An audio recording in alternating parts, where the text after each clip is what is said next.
jam ya, dengan kelas yang sekarang sudah SMP. Mungkin diminta juga bisa, ya bisa untuk kamu transfer ya. Ini betul kamu lakukan nanti. Kalau kamu kalah, menjahit. Oke, bajunya nanti yang sobek menjahit. Ini kamu misalkan kamu tidak nanti setelah kelas sekolah langsung mencari teman kelas.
sholawat serta salam senantiasa kita ajukan kepada junjungan kita Nabi Muhammad Sallallahu Alaihi Wasallam. Mudah-mudahan kelak di hari yaumil akhir kita mendapatkan syafaatnya. Amin. Bapak Kepala Sekolah yang terhormat dan Bapak Ibu guru kelas 1 dan 1 sampai 6 serta Bapak guru PAI yang kami hormati, saya izin menyebarkan pemahaman dan pengalaman penerapan budaya positif sebagai wujud aksi nyata modul 1.4 modul budaya positif. Saya akan melakukan diseminasi mengenai modul 1.4 budaya positif yang sudah kami pelajari di LMS calon guru penggerak. Akan saya lanjutkan, kami calon guru penggerak angkatan 7 mempelajari tentang konsep utama modul budaya positif. Ada 7 topik yang kami pelajari. Yang pertama adalah perubahan paradigma belajar, yang kedua adalah disiplin positif, yang ketiga adalah kebutuhan dasar manusia, dan yang keempat perilaku manusia, serta keyakinan kelas, posisi kontrol restitusi, serta yang terakhir adalah segitiga restitusi. Yang pertama adalah pembelajaran dengan paradigma baru. Bapak Ibu guru sekalian, paradigma baru itu perubahan yang kita rasakan dalam mengajar dari zaman sebelum kurikulum merdeka dan sekarang sudah adanya kurikulum merdeka nih, pembelajaran sebelum merdeka nih, kita harus merubah cara pandang kita terhadap proses kegiatan belajar mengajar, di mana kita ada 2 poin penting, yaitu praktik pembelajaran ini yang sekarang itu berpusat pada murid. Kalau zaman sebelumnya ini guru adalah sebagai pusat atau teacher center. Nah sekarang kepada murid, di mana murid belajar sesuai dengan kebutuhan dan tahap perkembangannya. Kalau zaman dulu itu anak cenderung pasif, guru yang aktif. Kalau sekarang dibalik, guru yang tidak pasif, guru sebagai motivator, fasilitator, dan murid yang lebih aktif. Poin yang kedua adalah berorientasi pada penguatan kompetensi dan pengembangan karakter sesuai dengan nilai-nilai Pancasila menuju profil belajar Pancasila. Ini ada 2 hal yang kita fokuskan dalam paradigma baru pendidikan sekarang, yaitu yang pertama penguatan kompetensi, yaitu jenis akademik dikuatkan, terus yang kedua adalah karakter. Dan kedua-duanya sinkron dengan profil belajar Pancasila. Adapun profil pelajar Pancasila yang kemarin saya sampaikan dalam visi guru penggerak salam bersikap ini, saya lanjutkan kembali. Ada 6. Yang pertama beriman, pertama kepada Tuhan Yang Maha Esa dan berakhlak mulia. Ini diwujudkan di anak didik sekolah kita, sudah diterapkan. Antara lain kebiasaan berdoa sebelum pelajaran dimulai, terus bacaan surat pendek, membaca Asmaul Husna, terus ada sholat berjamaah, ada sholat duha setiap hari Jumat, terus diakhiri dengan kegiatan baca doa sebelum pulang. Selanjutnya Bapak Kepala Sekolah dan rekan-rekan guru, yang kedua adalah disiplin positif. Nah, disiplin positif adalah merupakan proses pembelajaran, yakni pendekatan mendidik anak untuk melakukan kontrol diri dan pembentukan kepercayaan diri tanpa melalui hukuman. Tanpa melalui hukuman ini kami garis bawahi. Di sini ada istilah nanti restitusi. Restitusi itu komunikasi antara guru dengan siswa yang melakukan pelanggaran disiplin positif, seperti pendekatan seperti curhat bimbingan pilihan di SMP Gila ini. Jadi di sekolah dasar pendekatannya seperti itu. Poin yang kedua adalah dalam penerapan disiplin positif, anak diajak untuk memahami konsep konsekuensi dari perilaku mereka. Ya, yakni dikembalikan kepada kesepakatan kelas. Misalnya anak-anak sepakat hari ini yang tidak memakai seragam olahraga, istilahnya misalnya membuang sampah. Nanti tanpa diberitahu gurunya atau diberitahu temannya, dia sudah paham, oh saya tidak memakai seragam olahraga, saya keluar dulu. Kamu mau apa? Saya mau buang sampah. Kenapa? Karena saya tidak memakai seragam olahraga. Jadi kesadaran diri sendiri guru pura-puranya tidak tahu, tapi anak sudah memahami konsekuensinya melakukan pelanggaran disiplin positif. Nah ini kesepakatan kelas yaitu misalnya sudah sepakat jika melanggar aturan atau menyalahi disiplin positif, anak tersebut membuang sampah, itu misalnya. Enggak. Selanjutnya Bapak Kepala Sekolah dan Bapak Ibu Guru, yang ketiga adalah kebutuhan dasar manusia. Artinya anak didik kita yang menjadi fokus pembelajaran di sekolah melakukan suatu kesalahan atau melanggar disiplin positif karena ada 5 hal, yaitu adanya 5 kebutuhan dasar yang mungkin tidak terpenuhi. Misalnya, 1 kebutuhan fisiologis, yaitu dia mungkin lapar, yaitu berarti dia ingin makan, atau mungkin dia haus untuk minum ya, atau mungkin tempat tinggalnya kurang nyaman. Ini kebutuhan fisiologis. Yang kedua adalah kebutuhan rasa kasih sayang dan diterima. Yang ketiga, penguasaan yang tepat, kebebasan, dan kelima kesenangan. Artinya, misalkan anak didik kita melakukan pelanggaran terhadap disiplin positif, mungkin dia didasari karena ada salah satu atau salah dua, salah tiga dari 5 kebutuhan dasar ini tidak terpenuhi. Misalnya, anak cerita sendiri di kelas, mungkin karena dia ingin mungkin istirahat, tapi dia akan istirahat 5 menit lagi, tapi dia sudah datangan karena dia lapar, jadi dia cerita sendiri. Ada lagi di kelas dia itu cenderung seperti menguasai temannya, pokoknya suaranya paling seru, paling ribut sendiri. Mungkin dia ingin kebutuhan dasarnya salah satunya adalah ingin menjadi penguasa dan diperhatikan, mungkin seperti itu. Atau mungkin di rumah dia oleh orang tua kurang diperhatikan, akhirnya di kelas dia melakukan pelanggaran terhadap disiplin positif. Jadi seorang guru harus menelusuri sebetulnya anak didik kita melakukan pelanggaran ini karena apa? Mungkin karena tadi 5 kebutuhan dasar ada yang kurang terpenuhi. Baik, Bapak Ibu, saya lanjutkan.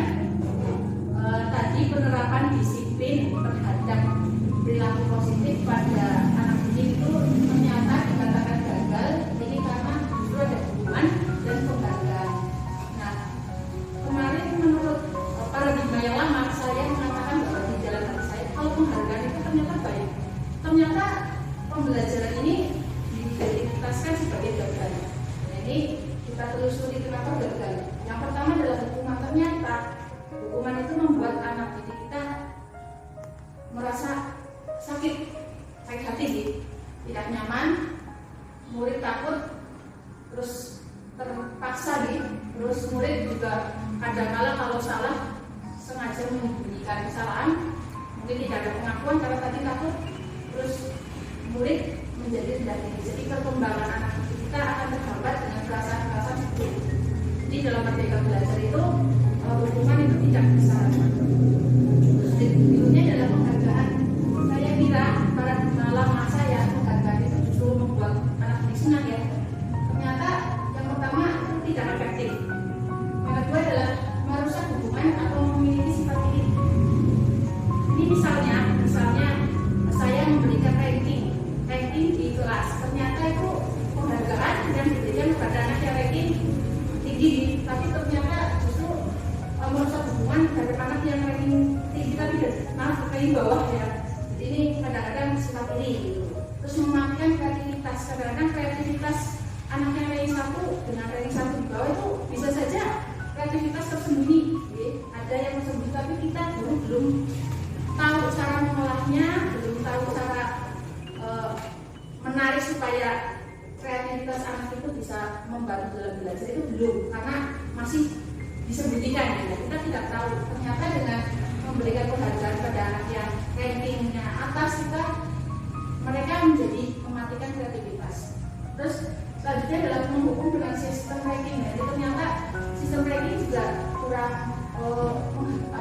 istilahnya diidentitaskan konsep disiplin yang gagal. Jadi kenapa selama ini kita tidak disarankan lagi untuk menampilkan ranking di dalam rapor seperti itu maksudnya, karena ini penghargaan tapi justru ada anak yang memang menghargai bagus tapi yang di bawahnya itu sangat menyakitkan.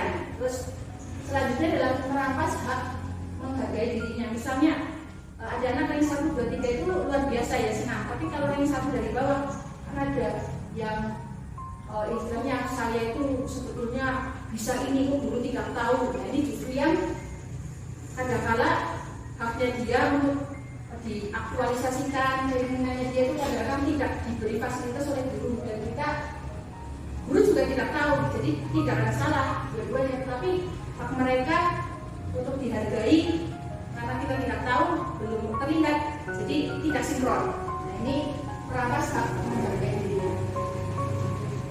Demikian Bapak Kepala Sekolah dan Bapak Ibu Guru yang dapat saya sampaikan. Kurang lebihnya mohon maaf. Wassalamualaikum warahmatullahi wabarakatuh. Waalaikumsalam warahmatullahi wabarakatuh.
Bu Guru di sini akan menyampaikan beberapa modul. Yang pertama adalah perubahan paradigma belajar. Apa itu nanti dibahas ya. Yang kedua adalah disiplin positif. Yang ketiga adalah kebutuhan dasar manusia. Dan yang keempat motivasi perilaku manusia. Yang kelima keyakinan kelas. Keenam posisi kontrol atau restitusi yang sudah pernah kita laksanakan ya. Yang terakhir adalah segitiga restitusi ya. Mari kita lanjutkan. Yang pertama adalah pembelajaran dengan paradigma baru ya. Ini ada 2 poin penting, yaitu praktek pembelajaran. Ini kita belajar mengajar, melakukan melakukan kegiatan belajar mengajar ini berpusat pada murid. Berpusat pada murid itu artinya kalian ini setiap murid belajar sesuai dengan kebutuhannya dan tahap perkembangannya, di mana kalian itu harus aktif ya. Dulu, zaman dulu, waktu Bu Guru kira-kira tahun 2019 di sana ya, sebelum 2019 itu mengajar seolah-olah guru sebagai pusat ya, dimana kalian itu tenang, catat, dengarkan, kalian pasif.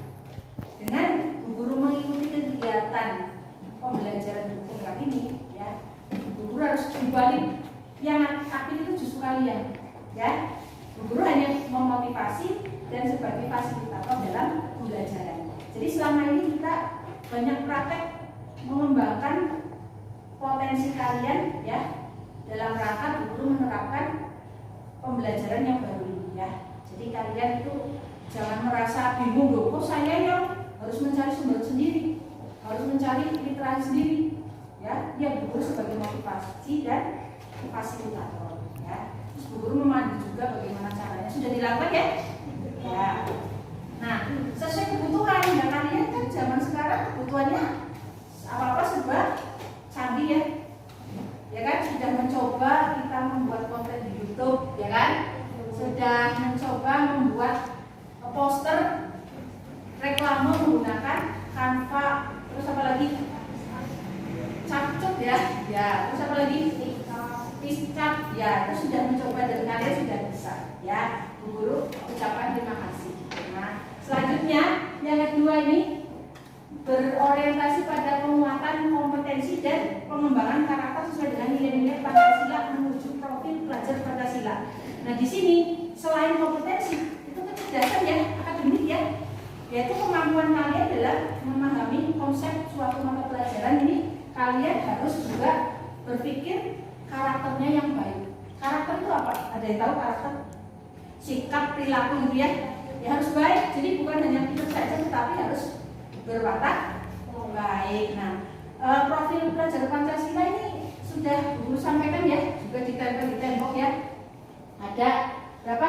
Yang pertama 1, 2, 3, 4, 5, 6 ya. Satu apa? Bisa dibaca?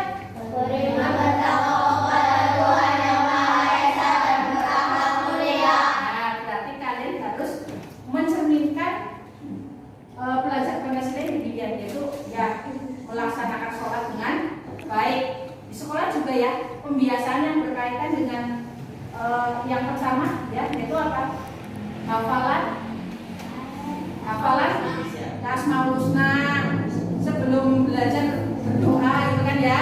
Terus hafalan suratan pendek Al-Qur'an. Terus lagi kalian juga latihan sholat berjamaah sudah dilaksanakan. Terus waktu hari Jumat sholat buka bersama sudah dilaksanakan ya. Nah, yang kedua di sini mandiri. Misalkan kalian dalam melaksanakan kegiatan atau aktivitas belajar, ada melaksanakan tugas nih, ada mandirinya juga, berkelompok dan mandiri. Mandirinya anak profil pelajar Pancasila yang pertama ya, yaitu apa? Beriman bertakwa kepada Tuhan yang Maha Esa dan berakhlak mulia. Nah, poin yang pertama itu sudah kita laksanakan di sekolah ya. Antara lain, satu, saat akan memulai pelajaran kita diawali dengan berdoa, dilanjutkan dengan hafalan suratan pendek. Yang kedua pembacaan Asmaul Husna. Terus nanti siang jam 12 kita ya sholat berjamaah. Terus setiap hari Jumat melaksanakan kegiatan sholat duha bersama. Terus juga ya, terus kalian juga mencerminkan sikap-sikap yang baik terhadap guru ya, bersalaman, mengucapkan assalamualaikum gitu ya. Ya, kita lanjutkan. Yang kedua adalah mandiri. Nah, mandiri ini kalian itu pokoknya menyiapkan apapun secara mandiri ya kan. Dari berangkat sekolah, di sekolah, di kelas itu kalian itu harus bisa mandiri. Nah, siapa yang tadi berangkat itu tanpa diantar? Oh iya, bagus. Yang sudah bisa menyetrika sendiri, persiapan baju sendiri. Oh iya, ya bagus. Ada yang masih dibantu oleh orang tua. Ya nanti mandirinya ditingkatkan ya. Berikutnya yang ketiga adalah bernalar kritis. Bernalar kritis itu apa? Kalian itu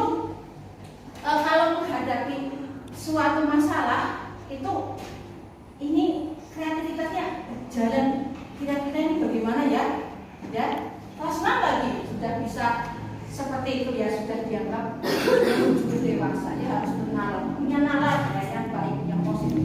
Lanjutnya kreatif. Kreatif itu tahu ya kemarin kalian kreativitasnya sudah cukup bagus. Misalnya kalian ada tugas membuat konten YouTube, di situ kreativitasnya bagaimana? Bagaimana cara mengupload, ya kan? Bagaimana cara mengisi suara, ya kan? Bagaimana cara mengedit itu sudah ya. Ada yang kesulitan kemarin dalam membuat konten video di YouTube? Enggak, tidak. Terus tadi ada kalian diberi tugas membuat poster reklame yang disimpan di drive. Ada yang kesulitan? Nah itu wujud dari kreativitas kalian dulu. Kalau mengalami kesulitan, bagaimana caranya ya? Cari di YouTube cara mengubah file ke drive, nanti bisa. Banyak kesulitan, banyak kendala, tapi bisa diatasi. Itu berarti kreatif. Bagus ya. Terus berikutnya adalah bergotong royong. Nah, bergotong royong contohnya kalian bersama-sama membersihkan kelas ya, membersihkan lingkungan, pokoknya apapun yang bersama-sama dikerjakan bersama-sama ya. Terus kebinekaan global, misalnya gini, kalian di sini satu agama ya, tidak masalah. Nah, ini misalnya kalian perbedaannya misalnya gini, kalian ada tugas membuat proyek yaitu apa? Pengumpulan sampah. Proyek lebih tinggi lagi kemarin kita rencanakan untuk membuat tempat pembakaran sampah atau pengumpulan sampah. Nah ini kenapa urusannya dengan berkebinekaan itu global itu? Karena kamu peduli terhadap lingkungan. Tidak boleh membakar sampah, jadi harus dikumpulkan dan nanti disetor ke mobil itu ya yang biasa membawa sampah itu pengangkut sampah. Nah, itu kan menghindari pembakaran yang dapat merusak pemanasan global seperti itu ya. Itu salah satu wujud kalian melakukan profil pelajar Pancasila yang kaitannya dengan kebinekaan. Itu ya. Oh, ada pertanyaan tentang profil pelajar Pancasila? Sudah. Bu Guru lanjutkan. Yang kedua, tadi kan ada profil pelajar Pancasila ya, disiplin positif. Nah, ini disiplin positif yang Bu Guru tadi juga sampaikan dalam amanat pembina upacara. Nah, di sini kalian ada 2 poin yang Bu Guru tuliskan di situ. Yang pertama adalah disiplin positif itu apa? Ya, merupakan proses pembelajaran. Jadi belajar tadi kan ya, yakni pendekatan mendidik anak untuk melakukan kontrol diri. Kontrol diri itu, oh ini benar, ini salah. Ya, bisa seperti itu Mas? Oh ini perbuatan salah. Kalau salah jangan dilakukan atau dilakukan? Kalau ini benar, dilakukan. Saya kira kelas 6 jangan membiasakan yang di pikiran itu salah dikerjakan. Jangan dibiasakan. Kontrol ya, jangan sampai kalian melanggar aturan. Nah, ini supaya apa?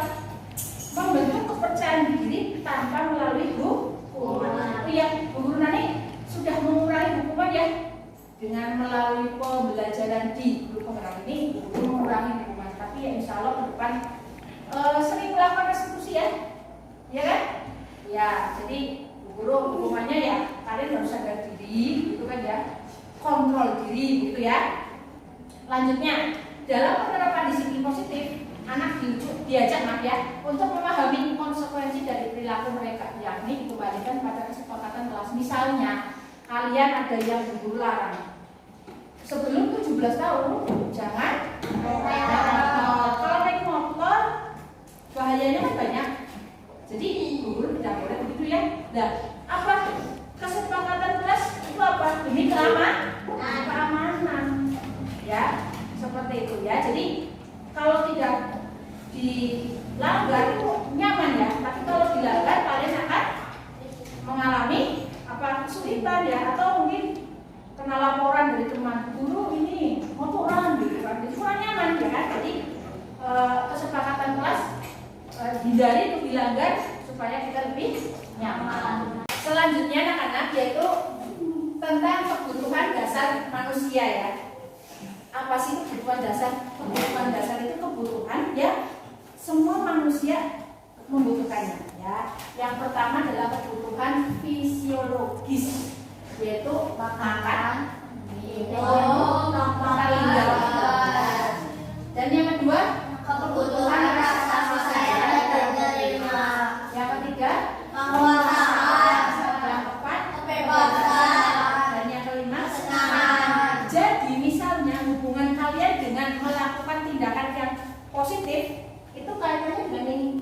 Jika kalian melanggar ya disiplin positif, misalnya masalah saat mengikuti kegiatan belajar mengajar itu kalian ribut ya, tidak mendengarkan guru saat sedang bercerita. Nah, mungkin ada salah satu atau salah dua atau salah tiga dari 5 ini yang belum terpenuhi.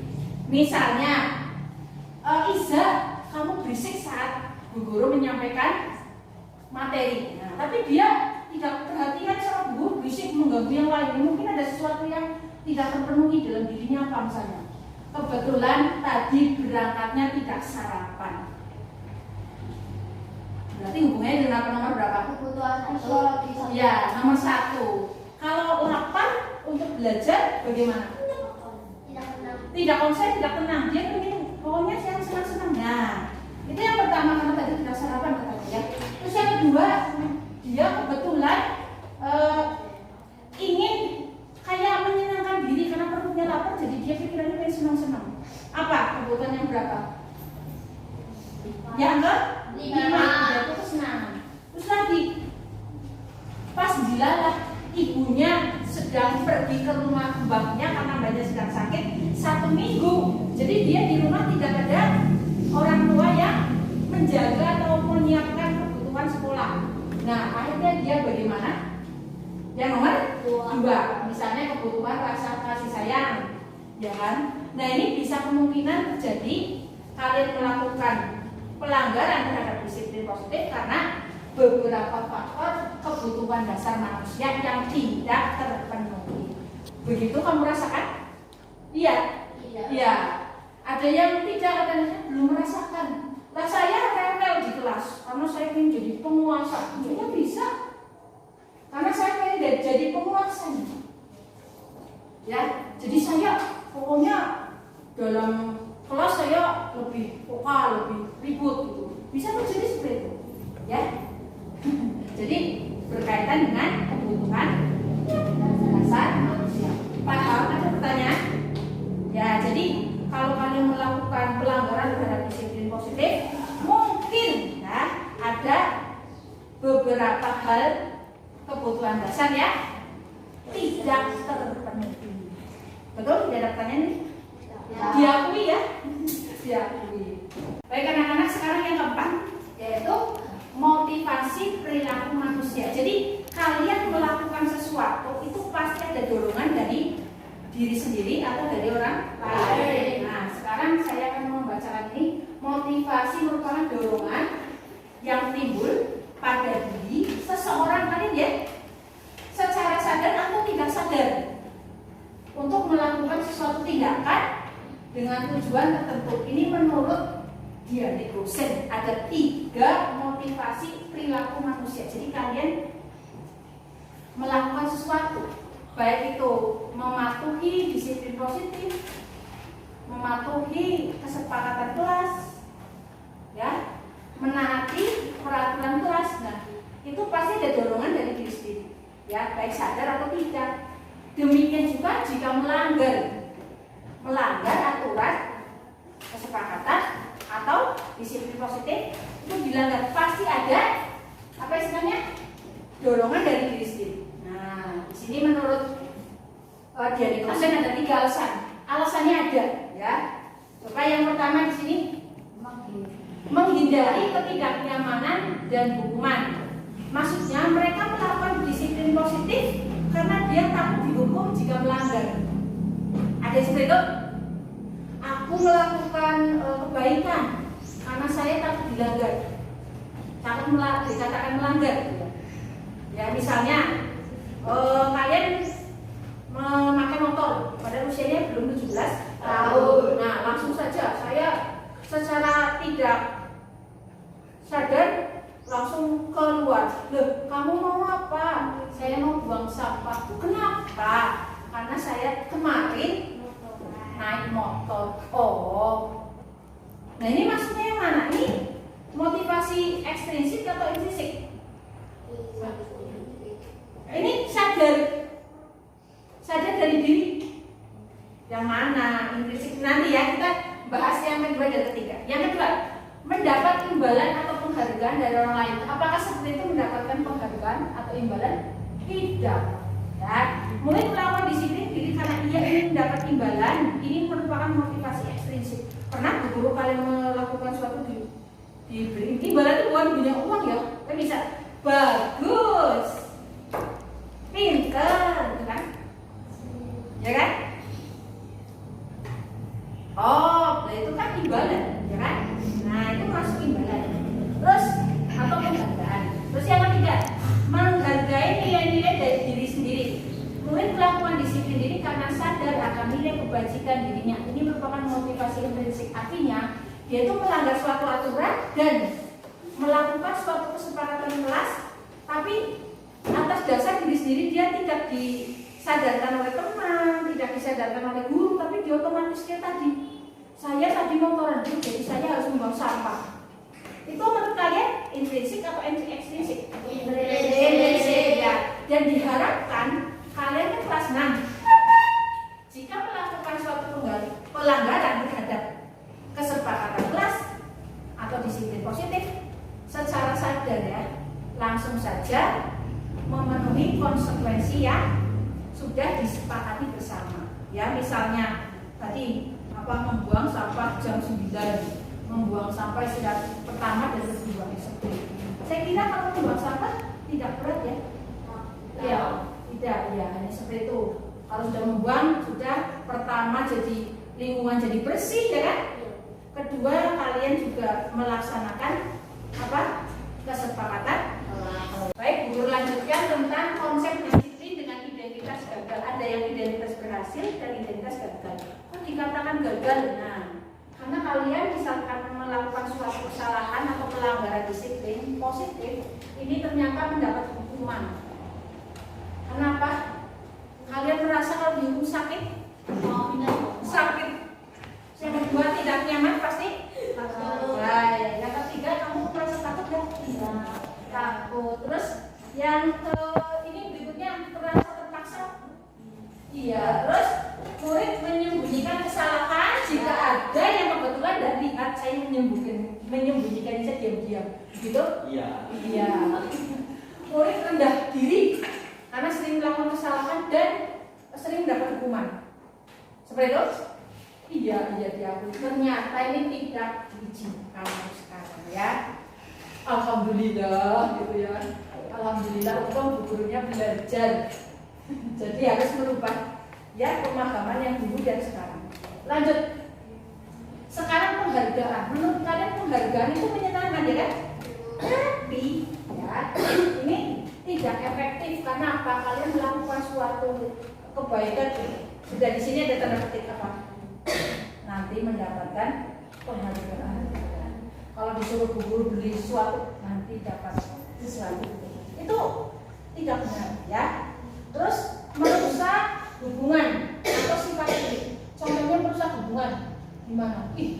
Ada yang ranking disebutkan itu termasuk memberi penghargaan yang dia katakan identitas gagal. Jadi guru itu selama kalian semester 2 ada rankingnya tidak dikasih ranking ya. Karena memang seperti itu. Tapi sejatinya kalian juga memprediksi, oh saya nilainya sekian, teman-teman sekian, oh kira-kira berarti saya di atas. Nah cuma di sini aja.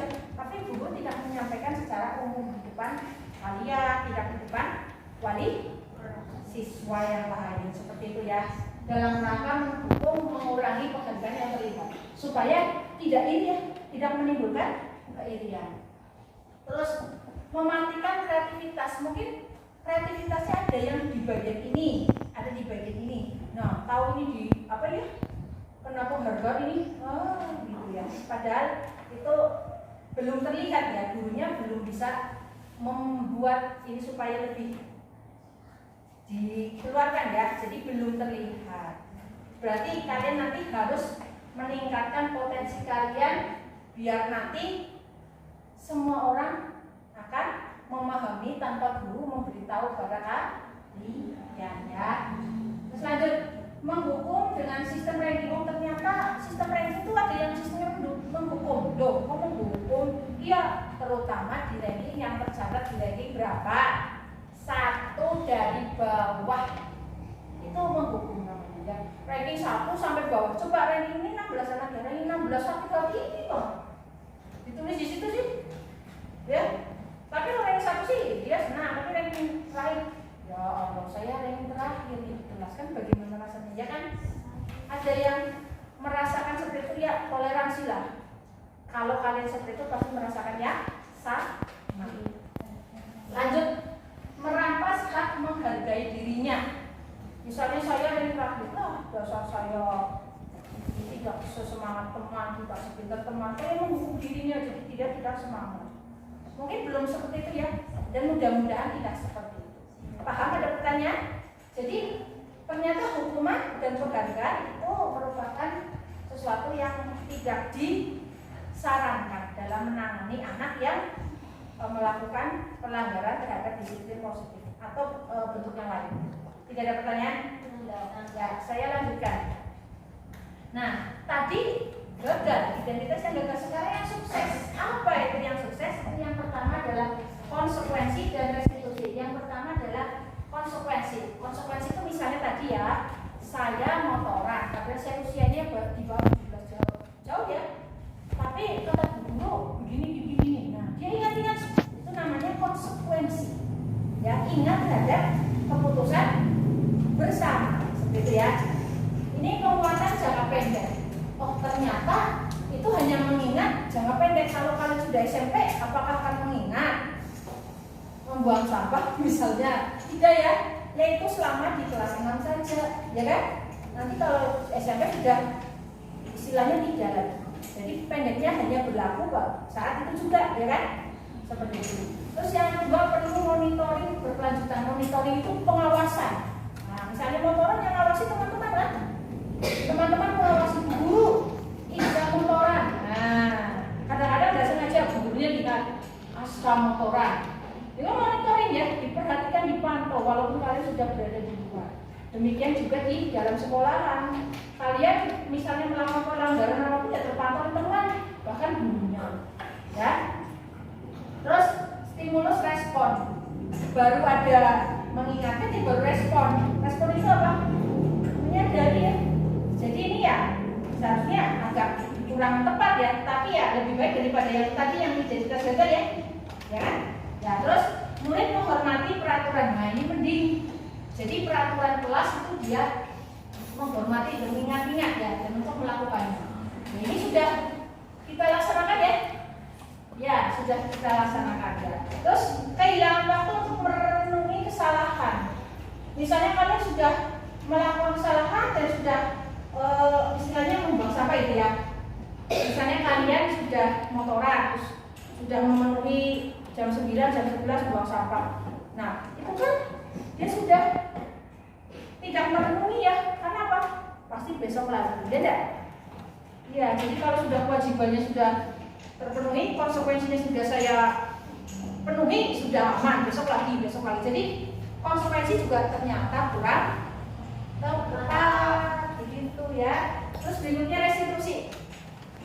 Murid bertanggung jawab untuk perilakunya. Nah ini perilakunya dia, misalnya dilarang melakukan sesuatu kan berkaitan dengan satu, bisa keamanan kalian, bisa kesehatan kalian ya kan.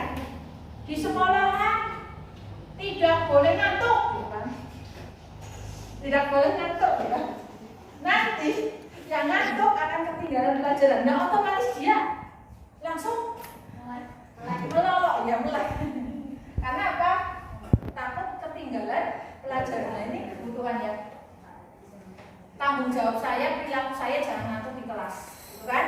Nah, misalnya. Terus fokus pada pemecahan masalah jangka panjang. Nah, berarti kalau guru mengingatkan yang ngantuk, besoknya jangan lagi, ya. Nah, ini contoh restitusi yang sudah kita lakukan saat apa kemarin ya? Siap dan falah yang tidak memakai seragam saat hari Rabu. Padahal hari Rabu harusnya berpakaian batik identitas. Sebetulnya kesalahan-kesalahan itu sering dilakukan dan kita melakukan restitusi, tapi kalian mungkin tidak sadar ya. Ya tidak sadar kenapa? Karena apa? Itu dianggap komunikasi biasa, padahal itu guru sudah melakukan restitusi. Ya. Terus murid menghormati dirinya dan orang lain. Nah, menghormati dirinya itu artinya ya saya salah, saya melanggar aturan kelas, nanti saya kurang nyaman, kan gitu, ya kan? Nah, misalnya sendiri-sendiri tidak pakai seragam, nyaman nggak? Tidak nyaman. Jadi nanti dia sadar, oh ya teman-teman pakai seragam, saya tidak, seragam identitas loh. Jadi saya harus berusaha. Normalnya anak yang sadar itu pasti mencari solusi secara mandiri. Ya, berarti yang belum ya dikembalikan lagi kepada diri sendiri. Usahanya sampai sejauh mana itu loh, ya, paham? Terus teori kontrol, dirinya memegang kontrol, artinya dia itu sadar yang mengendalikan diri sendiri saya atau kalian. Misalnya saya melakukan kontrol, itu dari saya atau dari kalian? Ini dari saya sendiri kan. Kalian juga membawa istilahnya kesadaran diri, masing-masing punya kesadaran diri itu nanti bagus ya. Oh saya sadar, saya jalan harus bagaimana. Jangan-jalan dia nendangi apapun yang dilewati, terus bukan jalan dia lewati. Itu kan kontrolnya belum ada, ya. Istirahat itu untuk mengistirahatkan otak ya. Tapi dia manfaatkan untuk olahraga itu tambah capek ya, masuk kliniknya sampai sejagung-jagung gitu ya. Dan itu istirahat apa? Mengesalkan diri nanti di kelas dia ditanya bingung karena apa tadi tidak istirahat ya, jadi otaknya lelah, ditanya tidak paham. Jadi seperti itu ya, harus punya kontrol diri ya. Terus murid bersemangat memperbaiki kesalahan. Ini semangat memperbaiki kesalahan betulan, jadi serius ya. Jadi dari dalam hati, begitu ya, paham? Nah jadi seperti itu. Ada pertanyaan? Ada tadi identitas yang gagal dan ini yang sukses. Kita sebaiknya menerapkan yang restitusi. Jadi Bu Guru mengingatkan sesuatu dengan komunikasi yang baik, terus kalian sadar diri dan besoknya dibuktikan dengan aksi nyata bahwa saya memperbaiki kesalahan. Seperti itu. Seharusnya di kelas nanti. Paham ya? Sekarang kita lanjutkan perbedaan antara hukuman, konsekuensi dan restitusi. Ya. Misalnya hukuman, ini ada guru menghukum siswa tersebut hormat bendera selama 10 menit. Selama 10 menit hukuman. Ya. Terus guru marah dan murid menjadi takut gitu ya. Terus sekarang konsekuensi. Guru memberikan konsekuensi, memberikan PR ya. Misalnya kamu mengerjakan PR ya, yang tadi tidak dikerjakan, tapi 3 kali lipat, berat gak? Berat. Ya, terus dia harus keluar. Silakan keluar, dikerjakan di luar. Nah, pelajaran yang di kelas ketinggalan, dia harus mengerjakan 3 kali lipat. Kasihan dan anaknya. Ya. Terus guru tegas dan siswa menghormati peraturan. Iya ya, tidak. Ya, jangan dilanggar. Nah, seperti itu ya. Terus lagi restitusi. Nah, sekarang restitusi. Guru menanyakan keyakinan kelas. Coba yang tidak mengerjakan PR siapa? Misalnya. Nah, guru nanyakan. Kira-kira kamu itu tidak mengerjakan PR itu apakah menyelesaikan masalah? Tidak, kamu tidak mendapatkan nilai, ya kan? Terus coba kalau misalnya kalian tidak dapat nilai, apa yang terjadi, ya kan? Gimana? Yang rugi siapa? Kalian kan? Nah seperti itu ya, jadi dikembalikan ke kalian. Nah akhirnya kalian sadar bahwa PR wajib dikerjakan. Itu contoh PR. Demikian juga pelanggaran disiplin positif lainnya. Jadi apalagi kelas 6, apalagi kelas 6, kurangi melakukan kesalahan, terutama pelanggaran disiplin positif dan keyakinan kelas yang sudah kita buat. Paham ya? Paham. Guru lanjutkan lagi. Berikutnya adalah 5 posisi kontrol. Ya, ini dimiliki oleh siapa? Guru. Ya. Nah di sini ada guru yang suka menghukum. Nah, ya tadi hukuman ya. Kamu tidak mengerjakan PR, silakan hormat ke tiang bendera 10 menit. Nah, terus pembuat rasa bersalah. Dan nanti tak jelaskan. Terus menjadi jadi teman, pemantau, terus manajer. Nah, ini keterangannya adalah berikut. Misalnya siswa tidak memakai seragam batik identitas, ya, ini menghukum. Bu gurunya menyampaikan, patuhi aturan sekolah. Kalau tidak, kamu berdiri di depan barisan. Hukumnya gitu, ya. Dia berdiri, tidak mengikuti pelajaran, ya, ketinggalan sana sini, ya, ketinggalan sana sini. Yang berikutnya, membuat rasa bersalah. Pokoknya kamu dibuat rasa bersalah. Berapa kali sih bu guru harus memberitahu kamu? Bu guru kecewa sama kamu. Apalagi bu guru ini nanti dimarahin Pak sama bapak kepala sekolah. Nah, kamu merasa bersalah enggak? Merasa kasih sama bu guru enggak? Nah, itu justru ya kurang. Nah, terus selanjutnya, teman di bu guru seolah-olah seperti teman kalian. Misalnya, ayolah yang tertib, buat bu guru bangga. Kali ini tidak apa-apa, kamu salah. Nah, itu kata-kata gitu. Nanti bu guru yang lurus, tenang saja, gitu. Kamu kan nanti enakan, ya kan? Tempat. Jadi bu guru tidak menempatkan seperti itu, ya. Kamu harap memahami bahwa itu kurang tepat. Yang berikutnya memantau. Jadi bu guru selalu memantau. Mungkin teman-teman juga memantau. Kamu sudah melanggar peraturan apa? Kenapa konsekuensinya atau hukumannya? Nah, kok kamu sadar? Oh iya, saya itu tidak lagi-lagi ya, tidak mau naik motor di bawah usia 17 tahun dan dipantau oleh teman-teman laporan. Tadi yang nggak usah dipantau teman langsung sadar saja gitu ya. Itu seperti itu. Karena sudah punya kontrol diri atau kesadaran. Yang berikutnya manajer. Nah, manajer tadi seperti yang penerapan restitusi, ya. Jadi apakah kamu tahu kesalahan kamu hari ini? Buat kalian sadar. Jadi kalau ditanya seperti itu oleh bu guru, kamu harus sadar, oh, saya sudah direstitusi, ya. Gitu ya. Nah, terus bagaimana kamu akan memperbaiki kesalahan itu? Nah, kamu juga sadar, harus punya ide bagaimana yang disampaikan. Paham ya anak-anak? Guru lanjutkan. Yang keenam. Nah, yang keenam ini tentang keyakinan kelas yang sudah kita buat. Selanjutnya tentang keyakinan kelas, ya. Keyakinan kelas itu pernah kita buat, ya, dengan mengisi yang di sticky note. Nah, itu dikumpulkan terus ditempelkan di papan tulis kemarin, ya. Nah, ini dimaksudkan supaya kalian tahu aturan-aturan yang dipandang penting, ya, yang bisa kita terapkan di sekolah kita, di kelas terutama, ya. Nah, dari peraturan kelas kita nanti meringkasnya dengan menjadikannya keyakinan kelas. Contohnya di sini ada contoh mengapa kita memiliki peraturan tentang penggunaan helm pada saat naik kendaraan bermotor.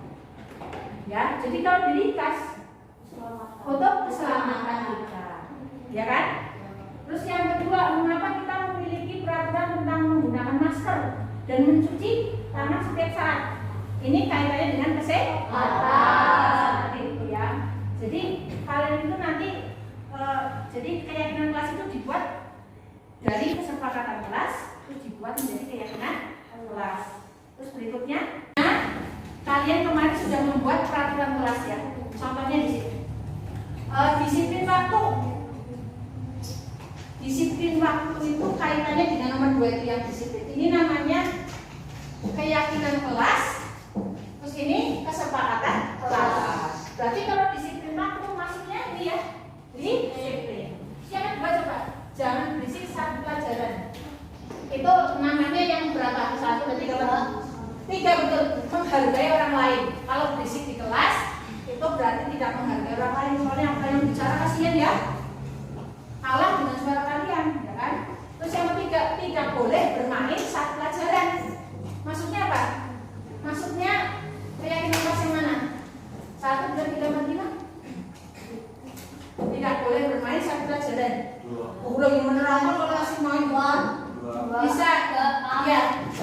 Ada yang 3, ada yang 4, betul. Menghargai orang lain tadi, gurunya dihargai, didengarkan. Nah, yang keempat, sopan terhadap orang lain. Masa lagi pelajaran kalian apa? Bermain, ada sopan enggak? Ya, Berikutnya yang keempat, ini kan sudah kalian buat kemarin ya kan? Nah, tidak boleh membuang sampah sembarangan. Masuknya mana? 5. Menjaga kebersihan dan kesehatan. Nomor 1 juga tanggung jawab bisa. Sampah kalian sendiri ya dibuang sendiri. Ya, terus 4, tidak boleh mencontek saat ulangan. Disiplin, betul? Bisa? Menghargai orang lain? Iya, karena menghargai tidak menyontek kan menghargai diri sendiri dan orang lain. Terus tanggung jawab, udah belajar atau belum gitu kan? Terus yang keenam, tugas kita melaksanakan tugasnya dengan baik. Ikut yang mana? 5. Menjaga kebersihan. Tanggung jawab juga, ya bisa. Terus yang 7, dilarang makan di kelas. 1, 2. Ya, disiplin, betul. Tidak boleh berkata kasar. 4. Sopan terhadap orang lain, juga menghargai orang lain. Masa orang lain dikatakan kasar, berarti kalian tidak menghargai orang lain. Sama saja tidak menghargai diri. Terus tidak boleh mencoret-coret meja. 5. Menjaga kebersihan. Ya, kebersihan ini masuk juga apa? Tanggung jawab kalian menjaga alat sekolah, karena ini milik sekolah. Selanjutnya tentang segitiga restitusi. Pernah guru melakukan restitusi? Di sini ada 3 tahap. Yang pertama adalah menstabilkan identitas. Apa isinya? Kita misalnya contoh ya, kamu melakukan suatu kesalahan, pelanggaran terhadap disiplin positif. Coba, kamu manusia, betul? Ibu juga manusia, ya kan? Kita sama-sama manusia. Tidak ada gading yang tak retak, tidak ada manusia yang sempurna. Jadi kita itu melakukan kesalahan yang wajar, asal tidak sering kasusnya sama, besoknya lagi, itu kecuali ya. Itu malah kebablasan, itu berbeda dengan pernyataan hari ini ya. Jadi kita semua akan melakukan hal terbaik yang bisa kita lakukan, ya kan? Misalnya kok saya melakukan kesalahan, ya pasti ada sesuatu yang menyebabkan. Nah, terus validasi tindakan yang salah. Tadi semua perilaku memiliki alasan. Mungkin apa tadi? Ada salah satu hak ya tidak terpenuhi, yaitu berkaitan dengan 5 kebutuhan dasar. Mungkin seperti itu ya. Tadi sudah kita pelajari bersama ya. Terus yang berikutnya yang tidak menanyakan keyakinan. Jadi kita memiliki motivasi bagaimana ya. Perhatikan bagaimana seseorang atau anak ya memiliki suatu pelanggaran itu pasti punya alasan. Ya. Terus kembalikan lagi ke kesepakatan. Kesepakatan kelas itu adalah aturan yang dibuat oleh kalian, dan jika kalian melanggar ya kalian harus menaati aturan keyakinan kelas tersebut. Jadi paham? Jadi keyakinan kelas itu dari kalian ya, untuk kalian dan oleh kalian. Paham? Paham ya. Dari Bu Guru pemaparan tadi ada yang kira-kira ditanyakan? Ya. Nah ini contoh Bu Guru menerapkan segitiga restitusi, ada zia dan fala. Ya. Masih ingat ya? Masih. Ya. Bu Guru ucapkan terima kasih. Dari Bu Guru sekian ya hari ini, kurang lebihnya mohon maaf. Mudah-mudahan apa yang Bu Guru sampaikan tadi bisa kalian terapkan dan pahami dengan baik supaya kelas kita lebih nyaman. Dari Bu Guru sekian ya. Wassalamualaikum warahmatullahi wabarakatuh.